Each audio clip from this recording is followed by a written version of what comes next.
Okay, Kirchhoff rule ऐसे rules हैं जो हमको गाइड करते हैं कि किसी भी कॉम्प्लेक्स इलेक्ट्रिक सर्किट में हम करंट और पोटेंशियल डिफरेंस और रेसिस्टेंस इनकी कैलकुलेशन कैसे करेंगे।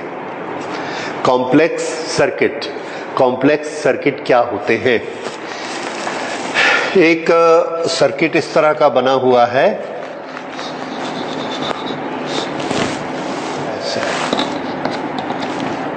अब हमसे पूछा जा रहा है कि R2 रेजिस्टेंस में कितनी करंट फ्लो हो रही है। ये एक कॉम्प्लेक्स सर्किट है क्योंकि हमको यहाँ का पोटेंशियल डिफरेंस नहीं मालूम है। यहाँ potential difference divided by current करने से रेजिस्टेंस आता, पर नहीं निकाल पाएंगे। तो इसलिए यहाँ पर हमारा जो सिंपल लॉजिक्स हैं, पैरेलल और सीरीज या कॉम्बिनेशन, वो काम में नहीं आते। तो ऐसे में हम करंट और पोटेंशियल डिफरेंस इसकी कैलकुलेशन के लिए किरचॉफ्स रूल यूज करते हैं। इसमें आप देखते हैं कहीं करंट इस डायरेक्शन में है, ये ऐसे, और कहीं ऐसी है। ये रेसिस्टेंस अलग अलग है, एक से ज्यादा सेल लगे हैं, एक से ज्यादा रेसिस्टेंस लगे हैं। तो ये सर्किट का एक छोटा सा हिस्सा है, सर्किट और भी बड़ा है। तो जब आप काम करते हैं, बड़े बड़े सर्किट्स पर काम करते हैं, तो आपको ऐसा जैसा ये है ऐसे ऐसे ऐसे पूरा फैला हुआ मिलेगा। आपने देखे होंगे डायग्राम, चित्र बहुत से देखे। ओके, इसमें जब हमको किसी भी पार्ट में करंट निकालनी होती है या हमसे ये पूछा गया कि ये दोनों पॉइंट के बीच में पोटेंशियल डिफरेंस कितना है, ये पोटेंशियल डिफरेंस निकालना है, इलेक्ट्रिक करंट निकालनी है, तो कैसे निकालेंगे? उसके लिए किरचॉफ ने हमको रूल्स बताए। उन रूल्स को फॉलो करके हम इसकी कैलकुलेशन कर सकते हैं। तो किरचॉफ के बेसिकली दो रूल हैं, और एक करंट के लिए और एक पोटेंशियल डिफरेंस के लिए। दोनों रूल बहुत सिंपल रूल है। कंसेप्ट है फर्स्ट रूल। ये रूल कहां अप्लाई होता है? तो आंसर है ये रूल जंक्शन पर अप्लाई होता है। इसको जंक्शन कहते हैं, तो इसीलिए इसका नाम क्या है? Junction rule. तीसरा, ये करंट के बारे में बात करता है, it tells us about the current, इसीलिए इसी रूल का नाम है करंट रूल। ये तीनों नाम एक ही रूल के हैं। सो ये याद रखिएगा, we can use the words first rule, we can use the word junction rule, we can use the word current rule. अब रूल पर जाने के पहले मैं एक और बात आपको छोटी सी बता देना चाहता हूं।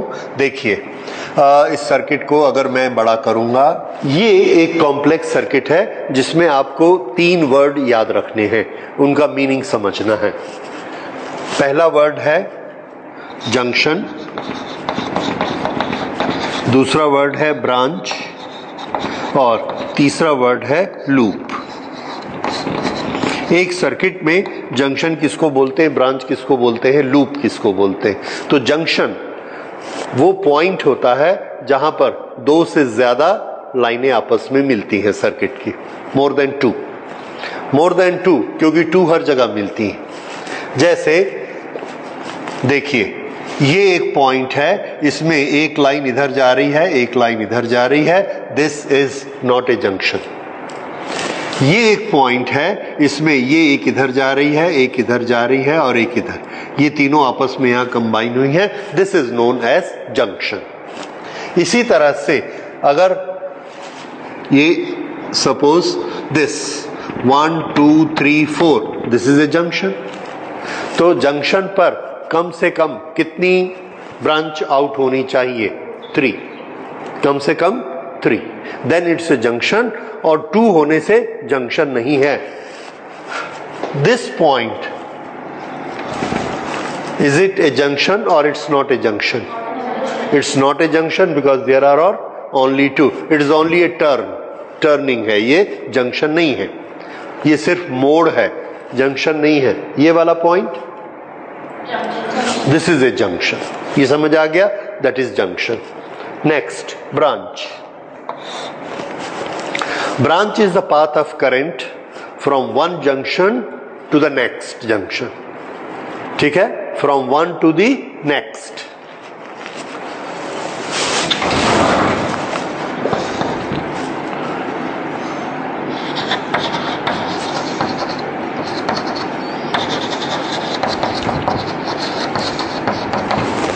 branch.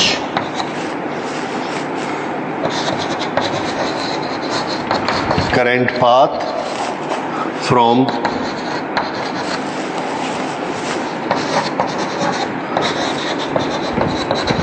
one junction to next. ये होती है ब्रांच. ओके.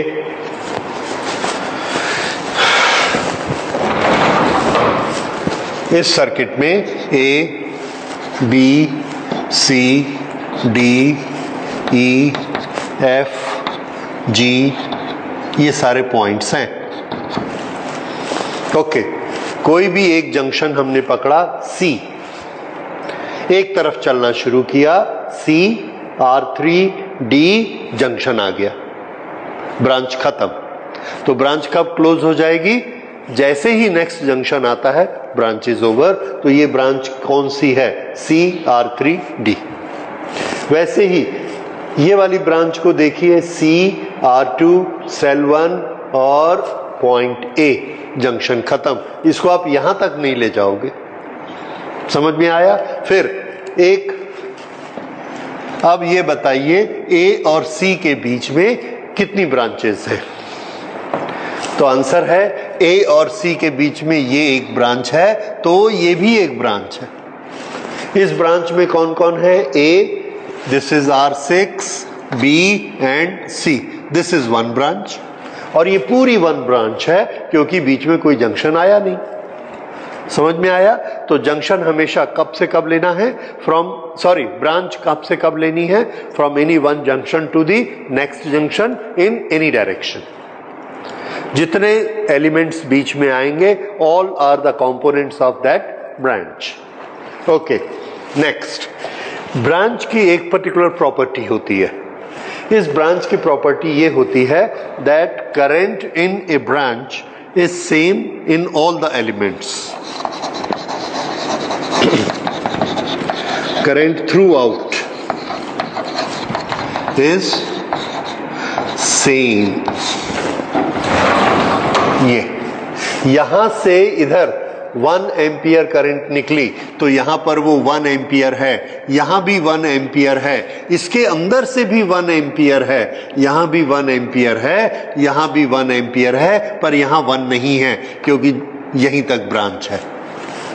तो एक ब्रांच में करंट की वैल्यू एक ही रहती है, कभी बदलती नहीं है. This is principle of continuity, conservation of charges. क्यों? करंट क्या होती है? Charge per unit time. तो अगर यहां पर चार्ज पर यूनिट टाइम, यहां पर चार्ज 5 कूलम जा रहा है तो यहां भी 5 कूलम, यहां भी 5 कूलम, यहां भी 5 कूलम. वो चार्ज ये नहीं हो सकता कि यहां पर 3 हो जाएगा और यहां 5 हो जाएगा. Not possible. नहीं तो फिर वो दो चार्ज आया कहां से? We can not create charge. तो एक तरफ से जितना चार्ज लेके गए हैं दैट विल बी कंजर्व, वो बदल नहीं सकता है. यहां से अगर हम चार्ज लेके चलेंगे तो कहां तक सेम जाएगा? H तक. वहां से कोई और निकलने की ब्रांच होगी तो कम ज्यादा होगा, अदरवाइज पूरी ब्रांच में एक जैसा. तो थंब रूल हमारा क्या बना? एक ब्रांच में करंट हर पॉइंट पर से. अगर मैंने आपको बोला कि यहां पर करंट 3 एम्पियर है तो बताइए यहां करंट कितनी है? आपने देखा ये दोनों एक ही ब्रांच में है, कोई जंक्शन बीच में नहीं है, इसीलिए बी कॉन्फिडेंट. यहां कितनी है करंट? 3 एम्पियर. ठीक है? So this you have to remember in a branch. Then comes third thing, हमने क्या ली थी? Loop.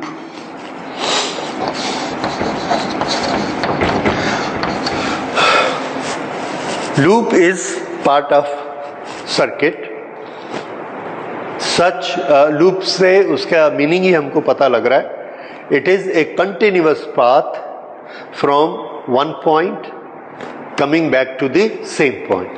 From one point coming back to the same point, this complete path is known as one loop.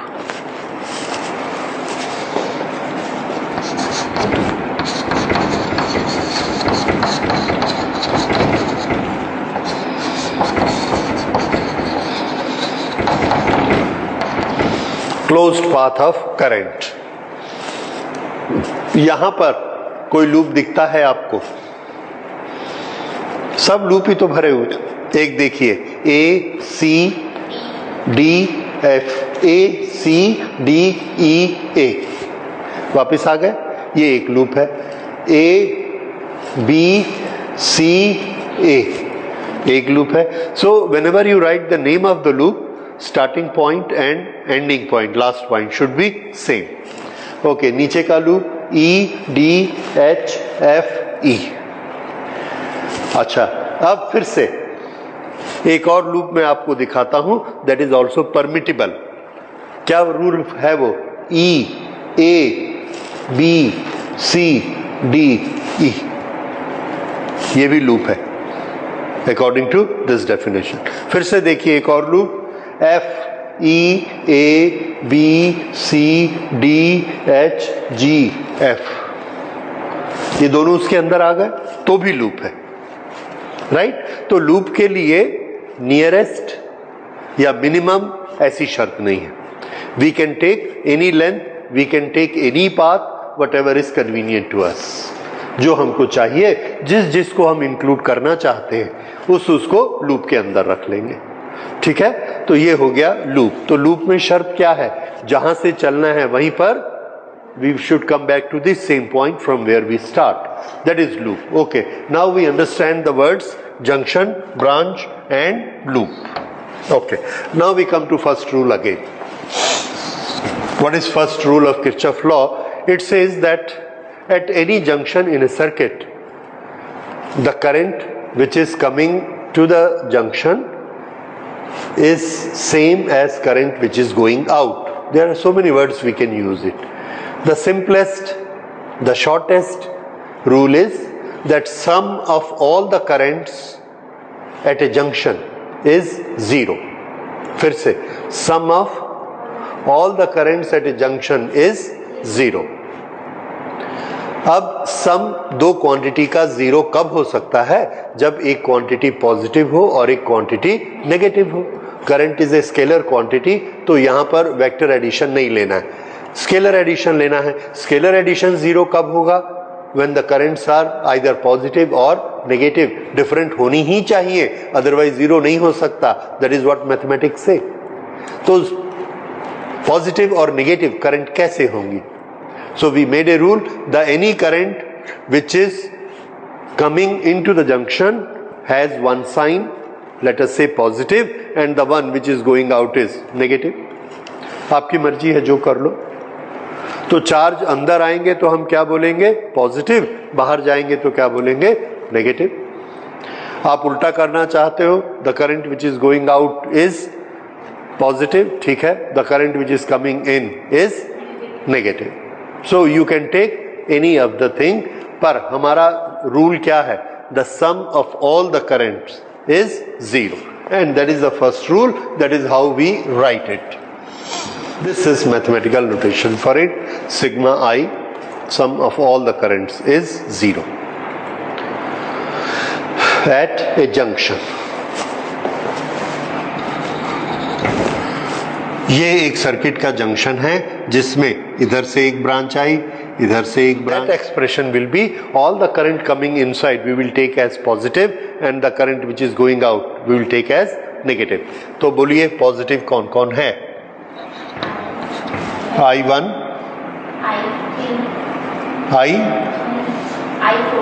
I4, this is 3,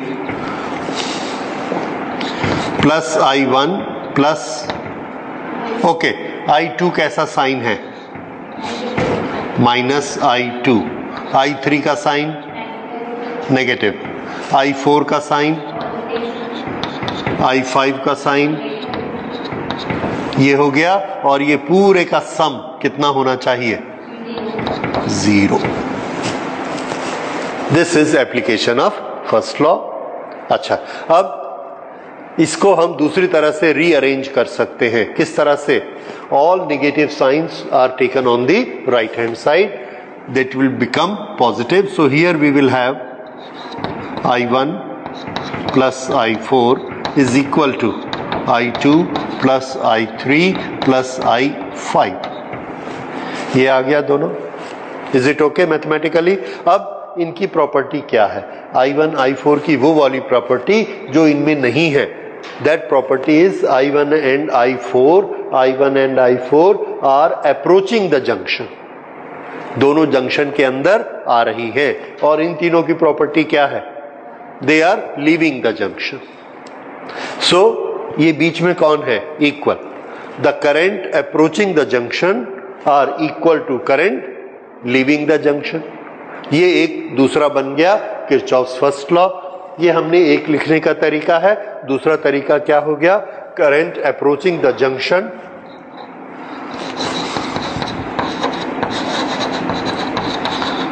at a junction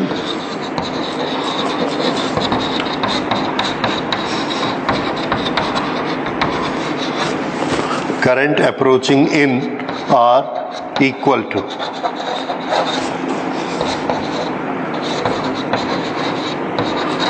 current leaving।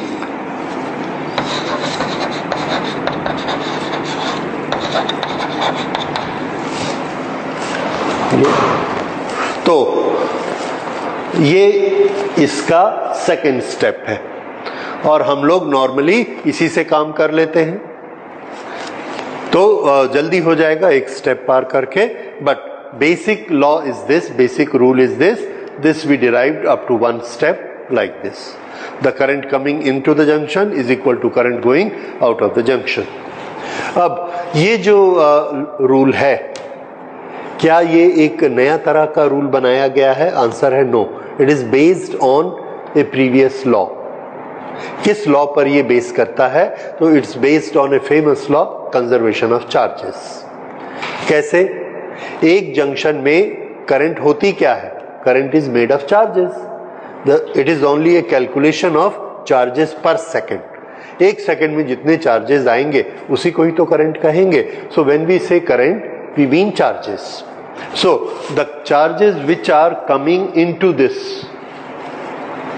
वो charges यहां आकर कहां जाएंगे? यहां पर कोई स्टोर नहीं है, it is a continuous circuit. तो जितने चार्जेस यहां एक सेकंड में आएंगे, फिर दूसरे सेकंड में आएंगे, फिर तीसरे सेकंड में आएंगे, क्या करेंगे? आंसर है उनका बाहर जाना जरूरी है, क्योंकि वहां पर कोई स्टोर नहीं है। So this is conservation law. और वहां पर हम चार्जेस को डिस्ट्रॉय नहीं कर सकते, वहां पर हम नया चार्ज नहीं बना सकते। तो न तो चार्जेस लेस होंगे और न चार्जेस इंक्रीज होंगे, न कम होंगे न ज्यादा होंगे। तो जितने चार्जेस एंटर कर रहे हैं उतने ही चार्जेस निकलेंगे। That is Kirchhoff law.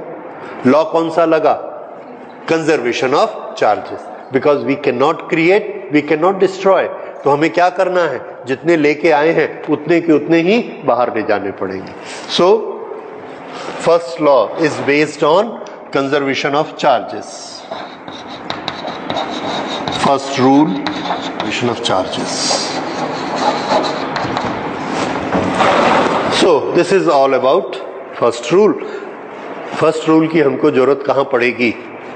Answer है करंट को डिस्ट्रीब्यूट करने में। किस तरह से करंट को डिस्ट्रीब्यूट करने में? एक छोटा सा एग्जांपल देखिए। ये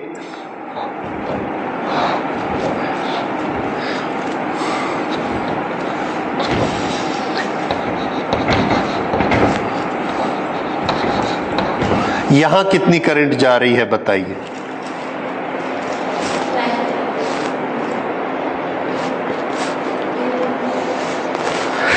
एरो सबका देखिए और इस जंक्शन को मार्क करिए। इस जंक्शन के अंदर कितनी करंट आ रही है? कौन कौन सा एरो इसके अंदर आ रहा है? 5 एम्पियर इसके अंदर आ रहा है। बाहर कौन कौन सी करंट जा रही है? आई।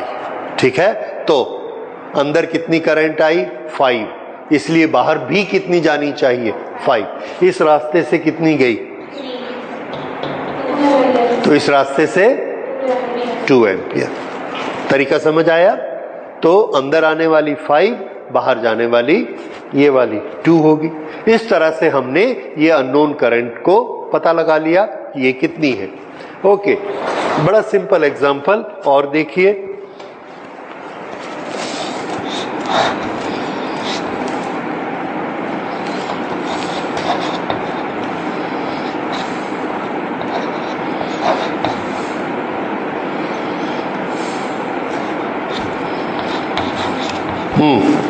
आई की वैल्यू बताइए।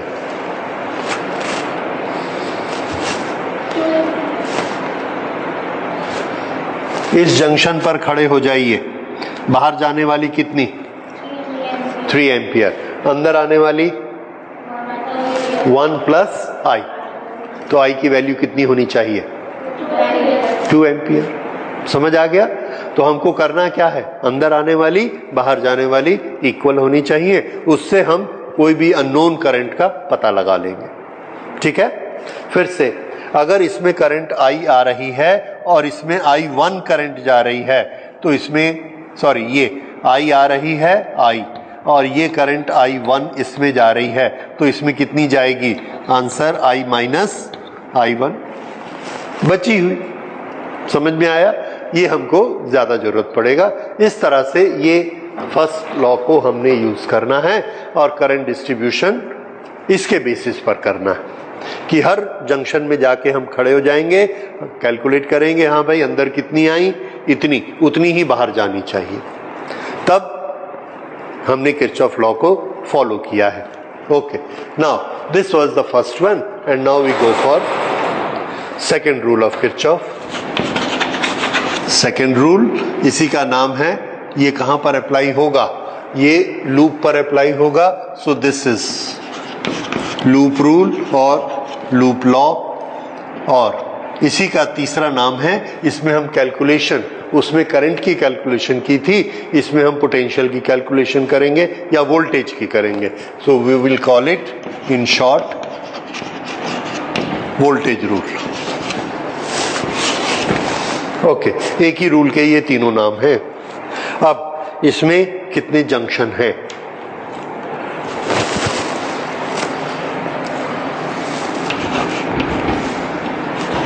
Answer, there are only 2 junctions, A and B.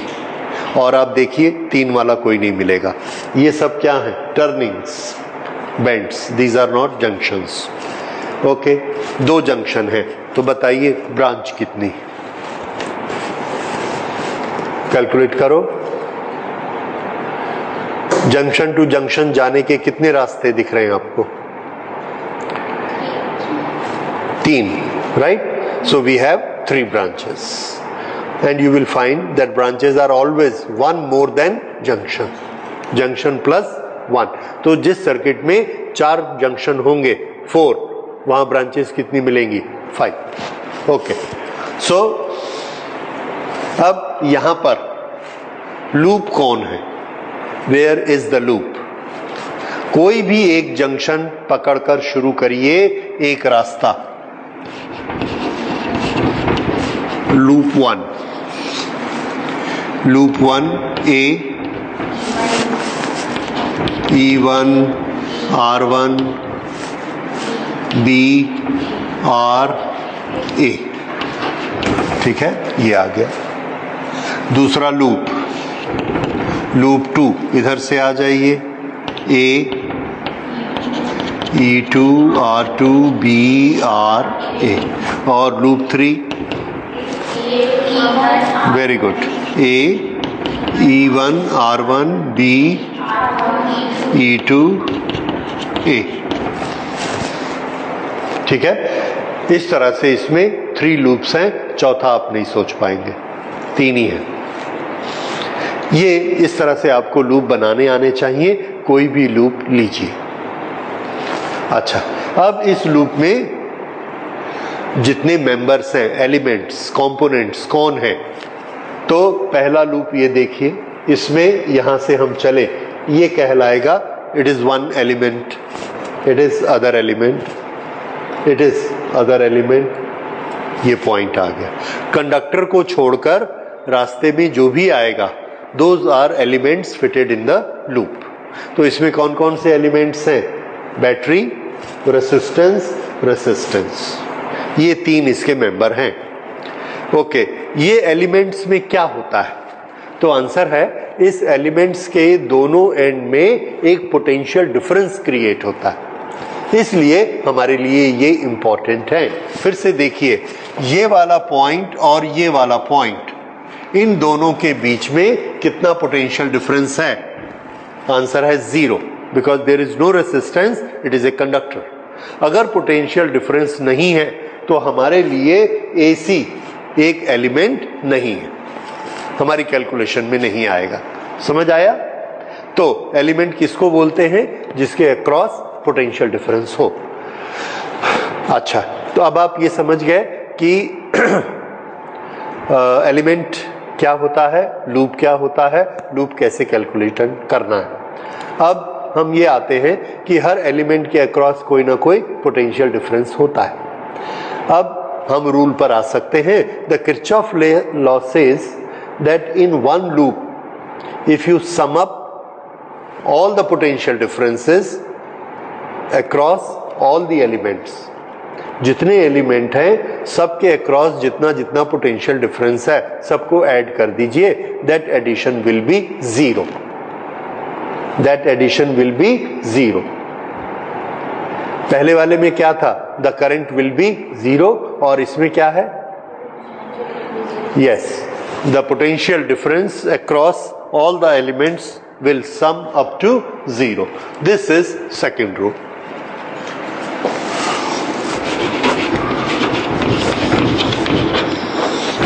को सम किसका करना है?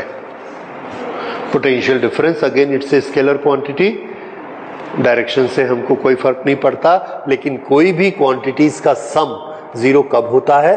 जब उनमें कुछ पॉजिटिव हो और कुछ नेगेटिव हो।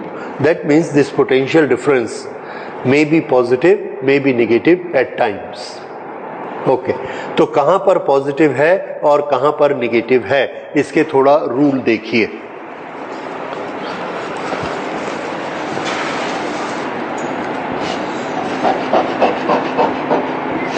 ये एक रेसिस्टेंस है और यहां पर करंट ऐसे फ्लो हो रही है।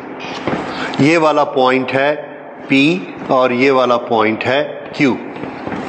तो मुझे बताइए Vp माइनस Vq पॉजिटिव होगा कि नेगेटिव होगा? करंट किधर से किधर फ्लो करती है? लोअर टू हायर और higher to lower, lower to higher potential और higher potential to lower potential, higher to lower. तो इसमें से हाई कौन है, P की Q? P is at a higher potential. अब अगर Vp हायर है और Vq स्मॉलर है तो इसका सब्ट्रैक्शन क्या आना चाहिए? पॉजिटिव। सो पॉजिटिव, और इसको हम बोलेंगे कि हमने पोटेंशियल डिफरेंस कैलकुलेट किया along the current. Along the current का मतलब पहले कौन सा पॉइंट लिया? P, और बाद में कौन सा लिया? Q along the current. ठीक है, पॉजिटिव। अब इसी में मैं उल्टा करता हूं, इसी को उल्टा करते हैं, या मैं ऐसा कर देता हूं, करंट को उल्टा कर देता हूं। This point is P, this point is Q। अब बताइए Vp minus Vq, Vp minus Vq, Vp इधर आया है, ये लोअर है कि Q लोअर है? P लोअर है, तो Vp माइनस Vq करेंगे, ये छोटा है ये बड़ा है, तो साइन कैसा आएगा? नेगेटिव। ये तरीका समझ आया कि हमारी कैलकुलेशन में कौन सा पॉइंट पहले आता है, कौन सा बाद में आता है। हम जो कैलकुलेशन कर रहे हैं वो कैलकुलेशन हम किधर से किधर कर रहे हैं? लेफ्ट टू राइट या राइट टू लेफ्ट? पहले P को लेते हैं बाद में Q को लेते हैं, तो हम कैलकुलेशन ऐसे कर रहे हैं, that is left to right. ये डायरेक्शन हमारी किसकी डायरेक्शन है? कैलकुलेशन की। ये डायरेक्शन कैलकुलेशन की डायरेक्शन है। तो अब हमने एक चीज देखी, अगर हमारी कैलकुलेशन की डायरेक्शन और करंट की डायरेक्शन दोनों एक ही तरफ है, तो जो पोटेंशियल डिफरेंस आएगा वो कैसा आएगा? पॉजिटिव। क्यों आएगा ये हम लोग देख चुके हैं, क्योंकि पहले हायर पोटेंशियल फिर लोअर पोटेंशियल। फिर से, अगर हमारे कैलकुलेशन की डायरेक्शन और करंट की डायरेक्शन एक दूसरे के अपोजिट है तो कैसा आएगा? नेगेटिव, क्योंकि पहले हमको कौन मिलेगा? लोअर पोटेंशियल, बाद में मिलेगा हायर पोटेंशियल। ये दो रूल आपको याद रहेंगे। एक नया शब्द इसमें आ रहा है, direction of calculation, that is very important, और ये है जो सब स्टूडेंट को परेशान करता है। अभी तक हमने ये नहीं सुना था कि कैलकुलेशन में भी डायरेक्शन होती है, लेकिन कैलकुलेशन में डायरेक्शन होती है। जैसे मैंने आपको कहा, इस कमरे का यहां से चक्कर लगाइए और यहीं पर वापस आइए, तो आप ऐसे भी जा सकते हो और ऐसे भी जा सकते हो, ठीक है ना? तो डायरेक्शन कैलकुलेशन में होती है। वही चीज हर लूप में भी होता है। हमारे मोशन की लूप में जब भी हम मूव करेंगे, हमारी एक डायरेक्शन होगी, कैलकुलेशन की डायरेक्शन। अच्छा, अब रास्ते में हमको बैटरी भी मिलती है। अब बैटरी में देखिए, ये हमारे कैलकुलेशन की डायरेक्शन चल रही है। कैलकुलेशन हम किधर से किधर कर रहे हैं? लेफ्ट टू राइट, और चलते चलते ये बैटरी आ गई बीच में। इसके अक्रॉस पोटेंशियल डिफरेंस होता है कि नहीं? होता है, इसलिए हमको कैलकुलेट करना है। मान लीजिए इसका पोटेंशियल डिफरेंस हमको दिया गया है E, EMF E, तो इस E का साइन क्या लेना है? प्लस कि माइनस? तो उसके लिए देखिए, ये जो बड़ी प्लेट होती है ये इंडिकेट करती है हायर पोटेंशियल, और स्मॉलर प्लेट क्या इंडिकेट करती है? Lower potential. And the current flows in the battery from outside circuit from higher potential to lower potential. इधर से ऐसे करंट आएगी लोअर पोटेंशियल। और अभी बैटरी का टॉपिक हम लोग नेक्स्ट लेक्चर में लेंगे। इसके अंदर करंट कैसे फ्लो करती है? Negative to positive. बाहर कैसे फ्लो करती है? Positive to negative. Okay, potential की बात करते हैं। ये जो प्लेट है इसका पोटेंशियल हाई होता है और इसका पोटेंशियल लो होता है। ये अब जब हम ऐसे कैलकुलेट करेंगे तो E का साइन कैसा होगा? Potential P, potential Q। Very good, positive. और अगर हमने अपनी कैलकुलेशन ऐसी कैलकुलेशन तो वही राइट ही है। अगर हमको बैटरी जाते हुए पहले निगेटिव मिली फिर पॉजिटिव मिली, हमारी कैलकुलेशन P to Q ही चल रही है। अब बताइए इसका जो E है उसका साइन क्या होगा?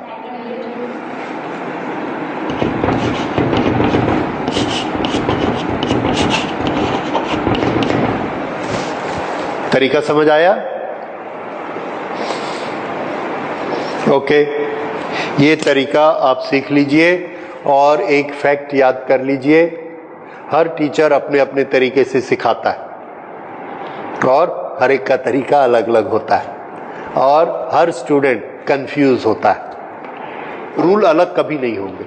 All teachers are teaching the same thing. और लैंग्वेज भी बदल जाती है, खासकर लूप लॉ में।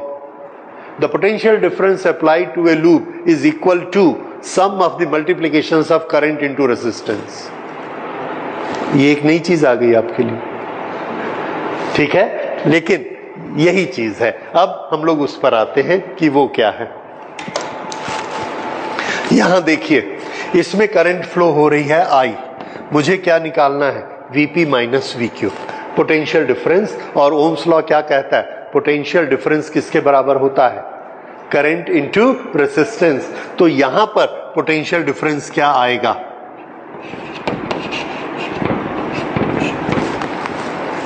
ठीक है, potential difference I into R. यहां का पोटेंशियल डिफरेंस ये R है, करंट फ्लो हो रही है I, बताइए कितना आएगा? Minus IR। तो इसका पोटेंशियल डिफरेंस माइनस IR, इसका पोटेंशियल डिफरेंस प्लस IR, बस। तो पोटेंशियल डिफरेंस का हमारे पास दो तरह से मेजरमेंट होगा। एक मेजरमेंट, अगर बैटरी लगी है तो हमको ये बोल दिया गया कि ये 12 वोल्ट की बैटरी है, तो हमको कोई कैलकुलेशन करने की जरूरत नहीं है क्योंकि ये गिवन क्वांटिटी है 12, दिया ही गया है हमको। हाँ, अगर रेसिस्टेंस बीच में आएगा तो हमको पोटेंशियल डिफरेंस नहीं दिया होगा, हमको क्या दिया जाएगा? I, और क्या दिया जाएगा? R। हम उसको V में कैसे कन्वर्ट करेंगे? पोटेंशियल डिफरेंस में I इंटू R। तो पोटेंशियल डिफरेंस कैलकुलेट करने के दो मेथड, एक EMF को कॉपी करिए, दूसरा I इंटू R करिए। डायरेक्शन के मेथड आपने देखे, if our calculation is this way along it then it is positive, if our calculation is opposite to the current then it is negative, if our calculation is plus to minus, plus, and minus to plus, minus। ठीक है, तो ये हमारे potential का number 1 calculation, number 2 direction. अब हम लोग उस पर आते हैं कि इसको अप्लाई कैसे करना है। तो एक चीज याद रखिए, जब भी हमको सेकेंड लॉ अप्लाई करना है, द कंपल्सरी थिंग इज कि पहले हमको फर्स्ट लॉ अप्लाई करना है। फर्स्ट लॉ अप्लाई करके पूरे सर्किट में, जिसको हम कंसीडर कर रहे हैं, उस सर्किट में हर ब्रांच में करंट असाइन करनी है, तब हम लोग सेकेंड लॉ कैलकुलेट कर सकते हैं, नहीं तो नहीं कर सकते। अब ये एक हमारा सैंपल सर्किट है, सबसे छोटा कॉम्प्लेक्स सर्किट। इसमें हमको सेकेंड लॉ अप्लाई करना है और उसके इक्वेशंस बनाने हैं। जैसे हमको दिया गया है कि यहाँ की करंट को निकालिए कि यहाँ से कितनी करंट जा रही है, we have to calculate that. Okay, so let's apply both the laws here. पहला लॉ हमको लगाना है डिस्ट्रीब्यूशन ऑफ करंट। तो डिस्ट्रीब्यूशन ऑफ करंट किस तरह से करेंगे, स्टार्ट कहां से करें? तो आंसर है you can start from anywhere you like with in the rules. तो कई राइटर, कई टीचर एक जंक्शन से स्टार्ट करना ठीक समझते हैं, वो उस जंक्शन से करते। कई टीचर एक ब्रांच से स्टार्ट करते, अलग अलग ब्रांच में अलग अलग करंट। कई टीचर बैटरी से स्टार्ट करते। कैसे? देखिए, ये एक जंक्शन है, यहां पर हमने सोचा इधर करंट जा रही है I1, इधर करंट जा रही है ये ऐसे I1, इधर करंट जा रही है I2। तो यहां से कितनी करंट, ये करंट अंदर आएगी कि बाहर जाएगी? ये करंट हमने मानी I3, क्योंकि अंदर भी तो आनी चाहिए। ठीक, तो ये I3 अंदर आती है, I1 बाहर, I2 इधर। तो I3 की वैल्यू क्या हुई? I1 plus I2 is equal to I3। ये एक इक्वेशन मिला आपको, कर सकते हैं हम ऐसे। ओके, अगर हम ये सारी ना अननोन क्वांटिटीज हैं, अननोन क्वांटिटीज बाद में हमको इक्वेशंस देंगी और आपको सॉल्व करना पड़ेगा। तो जितना कॉम्प्लिकेशन क्रिएट करोगे, जितनी गठान लगाते जाओगे, आपको ही खोलनी पड़ेगी। इसलिए कम से कम गठान लगाइए, मिनिमम अननोन क्वांटिटीज रखिए। अभी हमने अननोन क्वांटिटीज 3 रखी हैं, I1, I2, I3। मैं एक को तो यहीं सॉल्व कर देता हूं कि यहां से करंट I1 है, ये I2 है, तो ये वाली जो करंट है ये I1 प्लस I2 है। ठीक है, अब बताइए अननोन क्वांटिटीज कितनी है? I1 और I2 2, और X और Y का इक्वेशन आपको सॉल्व करना आता है। X, Y, Z का होगा, प्रॉब्लम होगा, ज्यादा लंबा जाएगा। समझ में आया? इसलिए हमारी कोशिश क्या रहती है, to have minimum quantities of unknown current. समझ आया? आगे से आप देखिएगा, यही हमारा थ्रस्ट रहता है कि कम से कम I के वेरिएशंस बनाइए। अगर एक आई में पूरा लूप चल जाता है, पूरे को चलाइए। ठीक, यहां से इन्होंने ऐसा बनाया, फिर यहां से ये करंट यहां गई, यहां करंट वही रहेगी, सेम ब्रांच यहां तक गई, वही रहेगी। ये I1 यहां यहां यहां, I2 यहां गई यहां गई यहां गई, तो इधर से करंट कितनी आ रही है? I2। इधर से करंट कितनी आ रही है? I1। ये दोनों इसमें एंटर करेंगी इधर से और इधर से, तो बाहर कितनी निकलेगी? I1 plus I2। लेकिन इस ब्रांच में तो हम पहले करंट मान चुके, कितनी? वही है ना, और ये वही आनी ही चाहिए लास्ट स्टेप में। That means our distribution is correct. अब देखिए, इस ब्रांच में करंट कितनी? I2। इस ब्रांच में करंट कितनी? I1। इस ब्रांच में करंट कितनी? I1 plus I2। तीनों ब्रांच में हमने करंट मान ली, फर्स्ट लॉ अप्लाई हो गया। इस तरह से फर्स्ट लॉ अप्लाई किया जाता है। Is it clear? ओके। अब ये एक तरीका था। दूसरा तरीका आपने क्या किया? इसमें करंट मान ली I1, इसमें करंट मान ली I2, इसमें करंट मान ली I3। ये करंट कहां तक गई? यहां तक। उसके बाद यहां पर ये करंट इधर आएगी, इधर आएगी, we will say I1 is equal to I2 plus I3। ऐसा कर सकते हैं। Okay.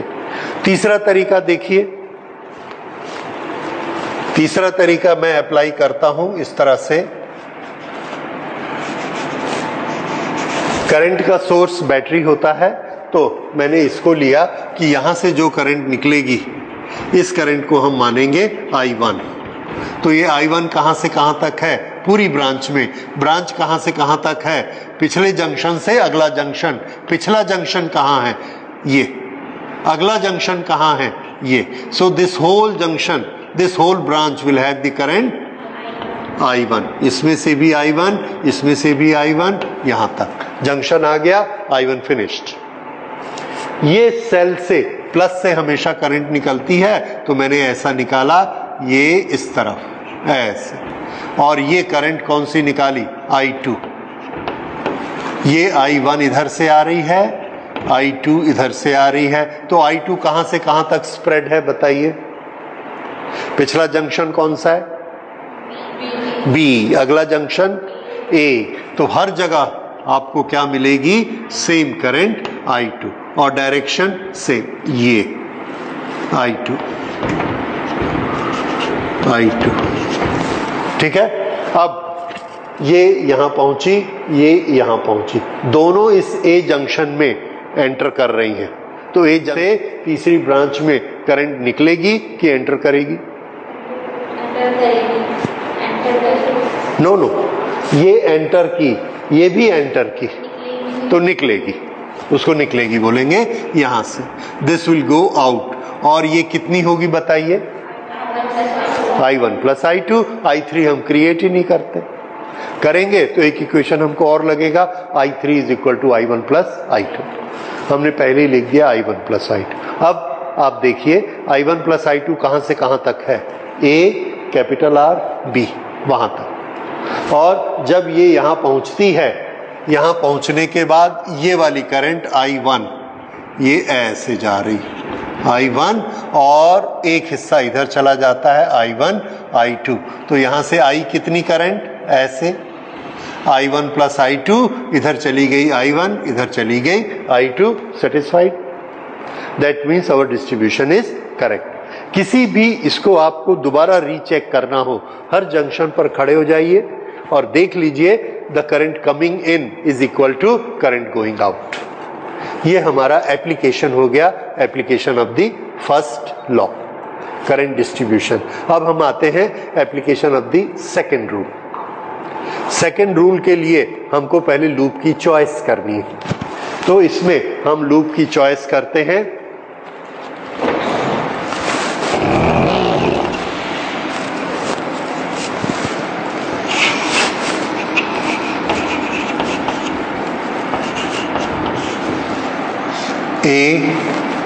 Okay, A, E1, B, A। A रास्ता समझ आ गया आपको? इस लूप पर चलते हैं। अब एक चीज जो मैंने आपसे रेफर की थी, डायरेक्शन ऑफ कैलकुलेशन। हमारे पास दो डायरेक्शन ऑफ कैलकुलेशन होती है एक लूप में। ये एक लूप है, इस लूप में यहां से चल के यहीं तक आना है। एक डायरेक्शन ये है, इसको हम क्या कहेंगे? क्लॉकवाइज। और एक डायरेक्शन ये है, इसको क्या कहेंगे? Anti clockwise. तो हम लूप को किधर से भी कैलकुलेट कर सकते हैं, क्लॉकवाइज भी और एंटी क्लॉकवाइज भी, जो आप पसंद करें। तो हम मोस्टली क्या चाहते हैं कि हम अलोंग द करंट चलना पसंद करते हैं। उससे क्या होगा? Most of the I into R हमको पॉजिटिव मिलेंगे। समझ आया? और अगर आधे आधे पढ़ते हैं तो कोई बात नहीं, उल्टा आएगा, माइनस लिख लेंगे। ओके, सो इसमें हम कैलकुलेशन की डायरेक्शन कैसा रखना चाहेंगे? तो आंसर है, इसमें हम ये डायरेक्शन बताइए कैसे रखेंगे आप? क्लॉक की एंटी क्लॉक? क्लॉक रखेंगे ऐसे। यहां करंट की डायरेक्शन कैसी मिलेगी? उल्टी। यहां भी कैसी मिलेगी? उल्टी। और क्लॉकवाइज एंटी क्लॉक रखेंगे तो along the current, along the current, along the current. क्या रखना अच्छा है? Anti clock. समझ आया ना? ओके, लेकिन रिजल्ट बिल्कुल एक ही आएगा। जैसे एक बार आपका रिजल्ट आया 5x इज इक्वल टू 20, तो दूसरी बार क्या रिजल्ट आएगा? -5x is equal to -20। कोई फर्क है? नहीं है। इसलिए क्लॉक करिए, एंटी क्लॉक करिए, एब्सोल्युटली नो डिफरेंस। ओके, तो हम अपने कन्वीनियंस से इसको देखते हैं and we will mark it कि मैंने ऐसा कैलकुलेशन किया। मैं जैसा कैलकुलेशन करूंगा मैं उसको ऐसा लूप बना के यहां याद करने के लिए कर लूंगा। अब देखिए इससे फायदा क्या है? जब आप ऊपर की कैलकुलेशन करते हैं तो आपकी डायरेक्शन किधर है? Right to left. और जब यहां करते हैं तो अप टू डाउन। और जब नीचे करोगे तो लेफ्ट टू राइट। और जब यहां करोगे तो यस। तो कैलकुलेशन आपकी राइट टू लेफ्ट या लेफ्ट टू राइट नहीं है। अभी कैलकुलेशन की डायरेक्शन क्लॉक या एंटी क्लॉक है। दोनों में क्या होता है? आधे लूप में वो राइट टू लेफ्ट जाती है और आधे में लेफ्ट टू राइट जाती है। इसलिए हम लोग इसका राइट लेफ्ट वाला रूल नहीं बनाएंगे। कौन सा रूल बनाएंगे? क्लॉक या एंटी क्लॉक। ठीक है, ये लूप की कैलकुलेशन की स्पेशलिटी है और उसकी डायरेक्शन लगातार बदलती रहती है। This is direction of calculation. Okay, start कहीं से भी करिए, जहां से अपनी मर्जी। हम ए से स्टार्ट करते हैं। ए से पोटेंशियल डिफरेंस गिनना चालू करते हैं। Okay, come on. ए से हम करेंगे, पहला एलिमेंट क्या मिलेगा?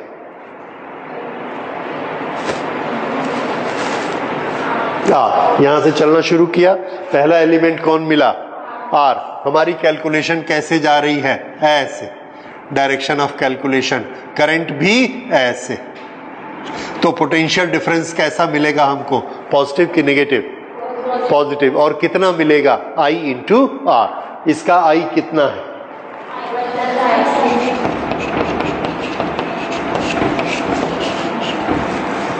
पोटेंशियल डिफरेंस आ गया। साइन कैसा? करेक्ट। आगे बढ़ जाइए, बी तक पहुंच गए, और कोई एलिमेंट नहीं है। ऊपर पहुंच गए, कोई एलिमेंट नहीं है।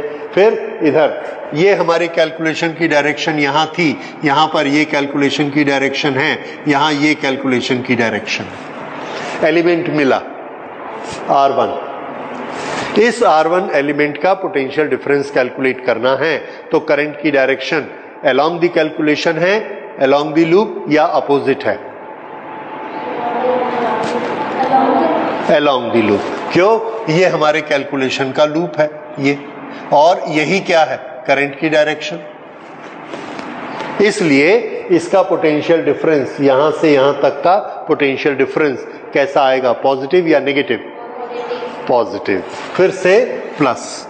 अब पोटेंशियल डिफरेंस कैसे करते हैं? Current into resistance. So how much is the current? I1 and resistance R1। ठीक है। अब नेक्स्ट आगे बढ़े, ये आ गया एलिमेंट। ये एलिमेंट क्या है? Cell, battery. हमारी कैलकुलेशन की डायरेक्शन ऐसी है, पहले कौन सी प्लेट आई? नेगेटिव, फिर इसका पोटेंशियल डिफरेंस कम होता है और इसका हायर होता है, तो लो वाले से हाई वाले को माइनस करोगे तो साइन कैसा आएगा? नेगेटिव। हम लोग पहले कर चुके हैं इधर कि अगर हम लो टू हाई जाएंगे तो कैसा आएगा? नेगेटिव। इसलिए हमको क्या लिखना है? माइनस कितना? E1। ठीक है, आगे बढ़ते जाते हैं।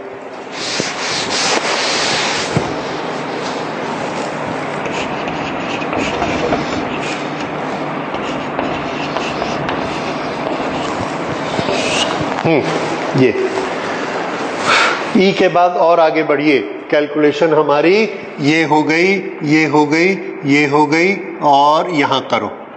Any element here? No element, no potential difference. अब हम कहां पहुंच गए? ए, जहां से स्टार्ट किया था। So our calculation is complete. अब now we apply Kirchhoff second law. What does it say? Sum of all potential difference is 0। ये हमने सम निकाल लिया, all potential difference, this is 0। हो गया सेकेंड लॉ अप्लाई। तरीका समझ आया? यहां पर हमको बच्चों को कंफ्यूजन कहां होता है? डायरेक्शन ऑफ कैलकुलेशन और डायरेक्शन ऑफ करंट। इसलिए मैंने आपको डिटेल में एक्सप्लेन किया। कैलकुलेशन के एरोज आप बनाएंगे और उसको करंट के साथ कंपेयर करेंगे। अलोंग द कैलकुलेशन है तो पोटेंशियल डिफरेंस कैसा आएगा?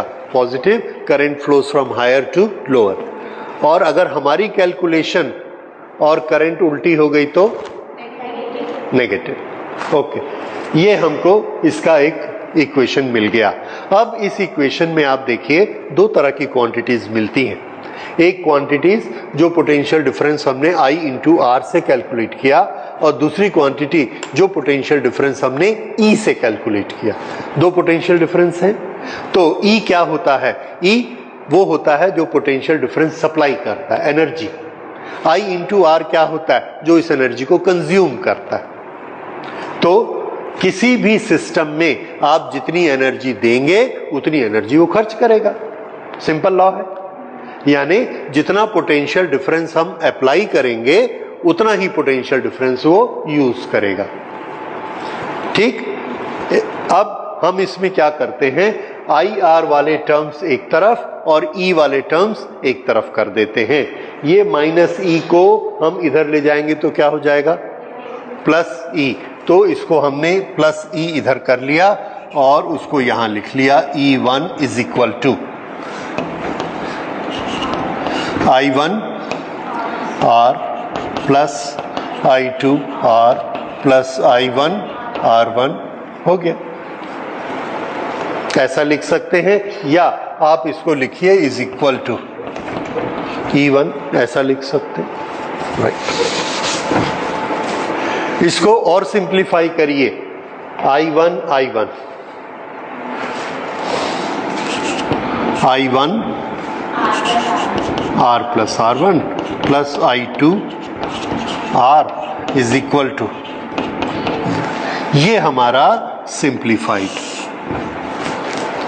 ओके, अब देखिए इसकी लैंग्वेज में कैसे चेंज करता हूं।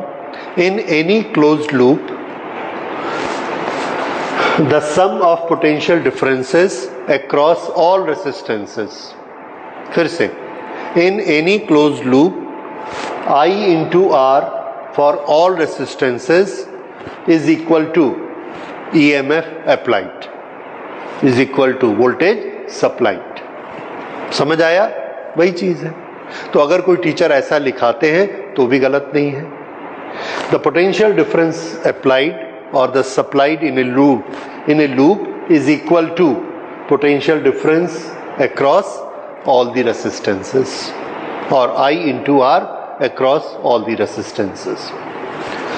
कई बार आपके टीचर इंसिस्ट करते हैं कि जब आप इसकी कैलकुलेशन ऐसी कर रहे हैं तो इसको प्लस लीजिए, प्लस। ये बहुत स्टूडेंट मुझे आके बोलते हैं कि सर ने बोला इसको प्लस लेना है। दूसरी चीज वो मुझे बताना भूल जाते, कि सर ने जब बोला है कि इसको प्लस लेना है तो उसको इक्वल के इस तरफ लिखना है। देखिए मैंने आपको क्या बताया था, जब माइनस लिया तो हमने किधर लिखा था, इक्वल के इस तरफ, लेफ्ट साइड में। सभी चीजें जो इधर माइनस है ऑटोमेटिकली इधर जाके क्या होगा, प्लस। अब उनको सर ने क्या समझा दिया कि इसको तुमको प्लस लेना है। ये तो उनको याद रह गया, पर ये याद नहीं रहा कि इसको लिखना किधर है। यस, तो एक ही चीज तो हुई। तो माइनस वाले कहां लिखेंगे, इस तरफ, प्लस वाले कहां लिखेंगे, उस तरफ। कोई टीचर ऐसा बताता है, कोई वैसा बताता है। तो मैं कैसा बताता हूं, जो किरचॉफ का ओरिजिनल रूल था, that sum of all the potential difference. तो एक तरफ हमको सब पोटेंशियल डिफरेंस लिखने, भले वो potential difference I into R बोल के आए, भले वो पोटेंशियल डिफरेंस E से आए बैटरी का, और बाद में आप एक और चीज भी करेंगे, हम बीच में कैपेसिटर भी लगा देंगे। तो कैपेसिटर का पोटेंशियल डिफरेंस का फॉर्मूला क्या है, Q अपॉन C। तो वहां पर हम क्या लिखेंगे, Q अपॉन C। जहां करंट फ्लो हो रही है वहां I इंटू आर, जहां खाली बैटरी लगी है वहां V। किसी भी तरह से बाद में इंडक्टर भी आएंगे, इंडक्टर में हमारी फिर से एक कैलकुलेशन आएगी V की, that is XL into I। उस समय हम उसकी कैलकुलेशन लिखेंगे, लेकिन हर एक को क्या लिखना है, V V V। V across one element, V across second element, V across third element, all sum is equal to 0। उसके बाद ऑटोमेटिकली हम ग्रुप बना के उनको आगे पीछे कर सकते हैं अपने मैथमेटिकल कन्वीनियंस के लिए। समझ आया? So this is our second rule of Kirchhoff. ये जो किरचॉफ रूल है ये किसके बेसिस पर है, इसका बेस क्या है, किस प्रिंसिपल पर बेस्ड है? And it's very convenient, it is based on the principle of conservation of energy. कैसे? एनर्जी देता कौन है, बैटरी। यूज कौन करते हैं, रेसिस्टेंस। तो एक लूप में बैटरी जितनी एनर्जी देगी, रेसिस्टेंस उतना ही तो यूज करेंगे। अब रेसिस्टेंस जो यूज कर रहे हैं, ध्यान से देखिए, और बैटरी जो दे रही है, हाँ, इसीलिए दोनों का साइन अलग अलग होता है। बैटरी हमेशा एक तरफ, ये एनर्जी किसने दी, बैटरी ने, और ये किसने यूज कर ली, रेसिस्टेंस ने। जितनी एनर्जी बैटरी देगी उतना रेसिस्टेंस यूज करेंगे। तो ये कोई बहुत बड़ा लॉ नहीं है, ये तो सबको मालूम है, ठीक है ना। लेकिन इसको क्या कहते हैं फिजिक्स में, conservation of energy. So Kirchhoff second rule is based on principle of conservation of energy. इसको नोट कर लीजिए।